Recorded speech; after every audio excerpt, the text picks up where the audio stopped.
Hey, what's up guys? Welcome back to my channel. I'm finally here to do the video that some of you guys have been requesting. But first off, I want to say thanks for all the views I got. I got a lot of views on my review on this bike.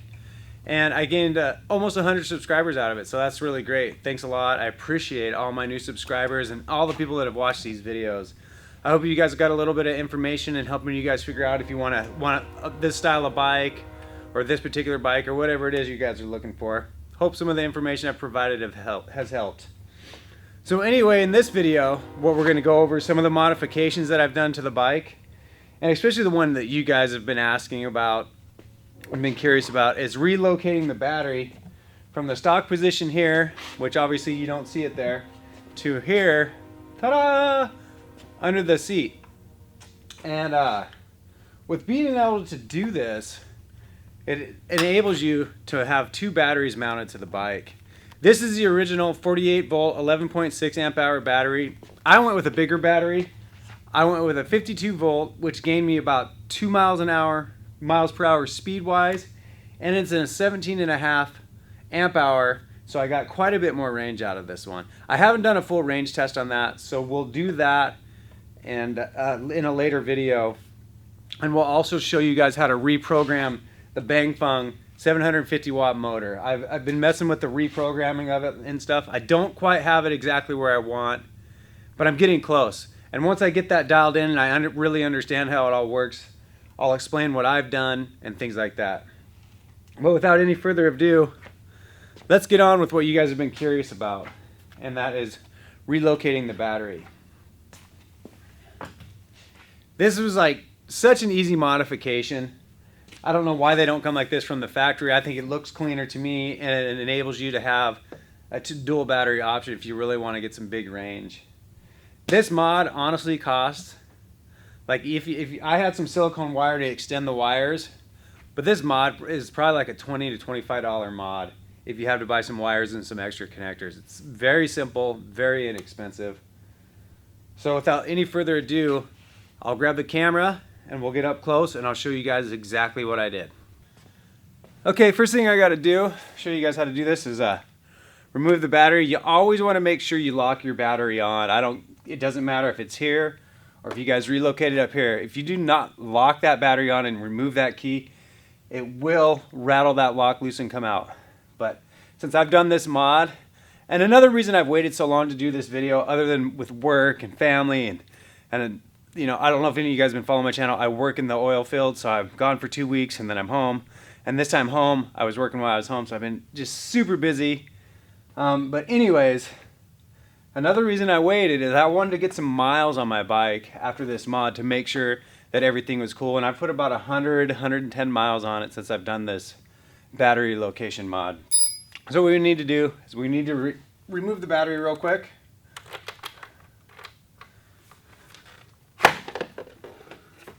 Comes right out, easy peasy. And then the next thing we need to do is go ahead and remove the seat. And I'll show you here. I believe this is a 3mm Allen key, and there's 3 Allen bolts under the seat to take off. So I'll go ahead and remove that. Now that I got these 3, there's 3 of these here. I dropped one, so I'll grab it in a sec. But 3 of these Allen head keys, they're about, I don't know, I think I maybe made them a little bit longer than what they came with, but these are about 2.5 inches long. And go ahead and pop the seat off. Super simple, nothing to it. And so what I did, guys, is so the battery plate comes off, right? As you can see here, it's got these slots, and that's where the bolts go through to mount to the frame. So all I did is with my new battery, it came with this tray, or the mount, whatever you want to call it, and I just measured, and I took a couple minutes to take my time, because you want to make sure when you put this under here that the battery, that you can get the key on and you can get to the outlet to charge it. So it's got to sit back a little bit. And then once I got it where I wanted, all I did is I drilled a couple holes here, and then I just simply mounted it there. I mean, that's really all I did. I'll show you the holes I drilled, or the bolts coming through. If you take a look here, I drilled this hole and this hole. And if you do this, I didn't use a center punch, so you can see my bit went off a little bit there. But if you use a center punch, you won't have that issue. And these other holes here are for the seat mounts. So, and then on the bottom of the seat, since those bolts stick up, I drilled 2 holes so those bolts would just kind of go into the seat just slightly, so the seat would still sit flat. But literally that's all I did, and as you can see, that mount is under there. Very, very easy to do. Very simple, very inexpensive. And then what I did is I ran the wires. You can see this here. I added this, and I just tied it to the existing cable that was already there, and the existing mounts. I just zip tied it and ran it around, followed it around to the other side here, and where it plugs into the motor is right down here. And I don't quote me on this, but I think those red and black plugs there, I believe they're Anderson plugs. I'm not positive about that. But by leaving it plugged in here, extending the wires and plugging everything down here, I can go ahead and I can mount the original battery if I want here, and I can run a dual battery setup. And it takes, I've done it, and it takes literally about 5 to 10 seconds to swap this plug into the old battery tray. Very simple. I think a worthwhile mod. I think it looks clean. I like I don't know, I just like having it mounted there, and the option that I can do dual batteries if I like. So I'm gonna go ahead and put the camera back down. I'm gonna put this back together, and then I'll show you the other modifications that I made to the bike. Okay, some of the other mods that I've made to the bike is I went ahead and I switched tires. You can see there's nothing wrong with these tires. They're still in great shape after, I would say these tires have 300 miles on them. But I went ahead and I went to some slicks, some road style tires. I just wanted to try something a little different to see what it was like. It's definitely a lot quieter rolling down the road. So because nobody can hear me, like if I was on the bike path around where I live, I would yell at people on your right or on your left, and they always seem to kind of move to the direction that I called out. So what I did is I installed a bell.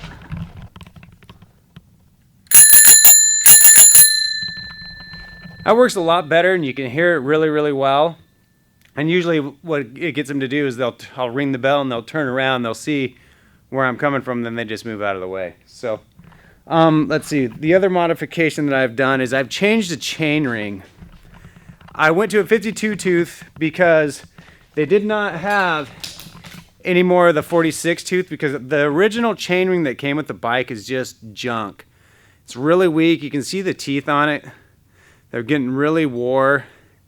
And I mentioned in the other video that was the issue, is like the chain falling off. Well, after the chain fell off enough times, it started wearing on these teeth. So I went to a 52 tooth, which I'm going to change back when they have this style of chain ring in stock, back to a 46 what the bike came with, because I like the torque and everything. So I recommend Luna Cycles for parts for this, for like chain rings and stuff. But as you can see, this one here, it's got a lot deeper and wider teeth. It's hard to tell, but there is a ring around this that keeps that chain from coming off. You can slightly see it here where they got the Likey, a bike logo here. But I got this from Luna Cycles. And it's held the chain on exceptionally well. I didn't really gain much more speed out of it. But, you know, the chain doesn't fall off anymore, so I have eliminated that issue. What else I have also done is I put on some lights, as you probably saw when we were walking around showing the battery. I put on a rear tail light, and that just goes on with a rubber band or a rubber strap, just like on any bike mount. You can see that. Just wraps around your bike, straps on, and it has several modes. It has like solid mode, Blinking mode. You know, brightness changes. Let's see if I can make it blink.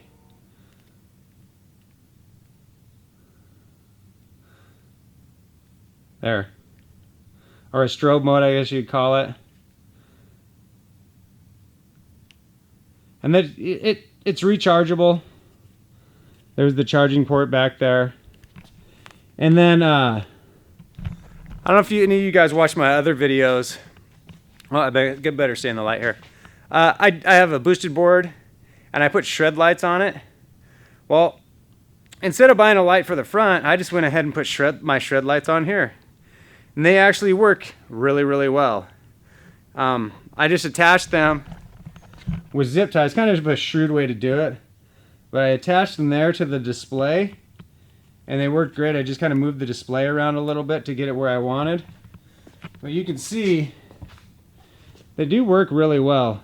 And these guys, they have a strobe effect as well. So if you're riding when it's dusk or nighttime, cars can see you. I believe that is it for now. Oh, other than this, I went to a center mount kickstand just because I just thought it looked cooler, kind of the way the bike was sitting. So I went to the center mount kickstand here. You can see the hole there. That's where the original kickstand was mounted. And that just mounts right in front of it. Real easy to do. It was aluminum color or chrome, whatever you want to call it. And I spray painted it black. The only problem with it is, come over here to the other side, is when you're like first through third gear, when you have the kickstand kicked up, the chain rubs on it a little bit, as you can see where the black paint is kind of rubbed off some. Other than that, it's been a great mod. I like the way the bike sits. And that's pretty much all I've done to the bike so far. Still really happy with it overall. Like I said, I'm working on the programming of the motor. You can change things. You can get more speed out of it. You can get more range. You can do tons of different stuff. So I'm still learning the curve on that. But the cable to program it, I think, is like $13 or $14, also at Luna Cycles. I guess that's pretty much it for everything that I've changed on the bicycle so far. Hope you guys got one of these. Hope you're happy with it. Share your experiences. Let me know what you guys think of it. And I will be back with another review of a different electric bike that we got for the wife. Thanks a lot for watching, guys. Don't forget to subscribe, share the video, and hit that thumbs up. Thanks a lot. See you next time.